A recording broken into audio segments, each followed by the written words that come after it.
द्वारका की कहानी जितनी चमत्कारी है उतनी ही रहस्यमयी भी। महाभारत और प्राचीन पुराणों में वर्णन मिलता है कि भगवान श्री कृष्ण के स्वर्गारोहण के बाद उनकी नगरी द्वारका समुद्र में समा गई।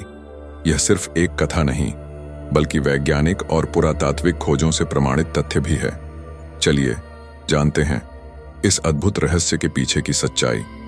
पुराणों के अनुसार जब यदुवंश का अंत हुआ तो भगवान श्री कृष्ण ने पृथ्वी से अपने अवतार को समाप्त करने का निर्णय लिया। उनके जाने के बाद समुद्र ने धीरे धीरे द्वारका नगरी को अपने में समा लिया। मान्यता है कि यह भगवान की लीला थी जो हमें सिखाती है कि हर शिखर को कभी न कभी अंत का सामना करना पड़ता है, लेकिन द्वारका का अंत एक नए आरंभ का प्रतीक भी है। 20वीं शताब्दी में विज्ञान ने इस पौराणिक कथा को प्रमाणित करने का प्रयास शुरू किया। 1983 में भारतीय पुरातत्व विभाग ASI ने समुद्री खोज शुरू की। गुजरात के ओखा तट के पास समुद्र में लगभग 30 मीटर गहराई पर एक प्राचीन नगर के अवशेष पाए गए। इन अवशेषों में दीवारों, सड़कों, पत्थर की संरचनाओं और जल निकासी व्यवस्था के प्रमाण मिले। खोज के दौरान जो अवशेष मिले वे 9000 साल पुराने बताए गए।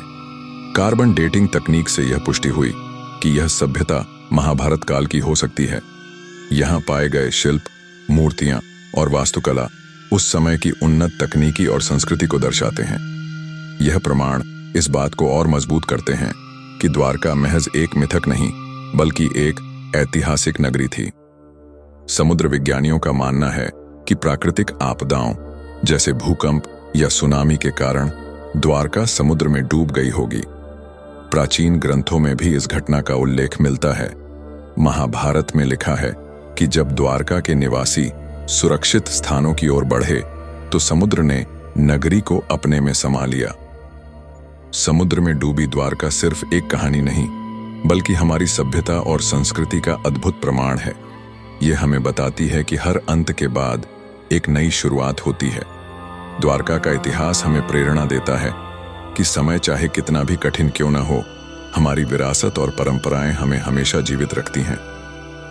दोस्तों, द्वारका की यह कहानी सिर्फ प्राचीन इतिहास का एक पन्ना नहीं बल्कि हमारी संस्कृति और जिज्ञासा का प्रतीक है।